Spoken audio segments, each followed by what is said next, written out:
তোকে সকাল থেকে ফোন করছি, ফোনে তুলছি না কেন রে?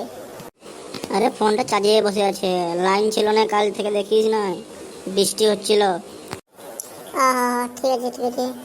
বলছিলাম কি যাবো, চল না বহড়াগুড়ার দিকে, কলেজ দিকে ঘুরে আসবো। কেন হবে, কি করতে যাবি? তোর বউ আসছে নাকি? না রে, কলেজের মালগুলোকে একটু সেটিং করবো। এখনকার মেয়েগুলো সেটিং হবে না রে, সব অনলাইনে সেটিং হচ্ছে। সেই জন্য তো তোকে বলছি, চল যাবো ঘুরে আসবো। মালটা ডাকেছে ফোন করে। কোথায় মাল সেটিং করলি বে তুই? আরে বলিস না রে, কালটা মেসেঞ্জারে কথা বলতে সেটিং হয়ে গেছে, ডাকছে বারবার, বলছে আয় যাবো গোপী পার্ক দিকে। ঠিক আছে চল যাব। আশিসকে ফোনটা কর, বাইকটা মাগনো যাব। না রে ভাই, মাল সেটিং করেছি, এমনি যাবো থোড়ি না, স্করপিও ভাড়া করেছি, চল যাবো।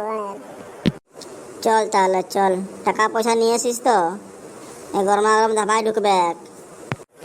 আরে সেই জন্য তো তোকে নিয়েছি রে, তো টাকা আছে বলে। আমার কাছে 200 টাকায় পড়ে আছে। আমার কাছে আছে যে, আমি বলছিলাম তোর সাথে একটু মদ খাবো বলে। হ্যাঁ না রে, মদ তো খাওয়া হবে না এখন। মাল একটা সেটিং করেছি যে রে, এটা ভাগ্যে পড়ে আছে, নাহলে চলে যাবে এটাও। ঠিক আছে তাহলে চল চল। হ্যাঁ চল।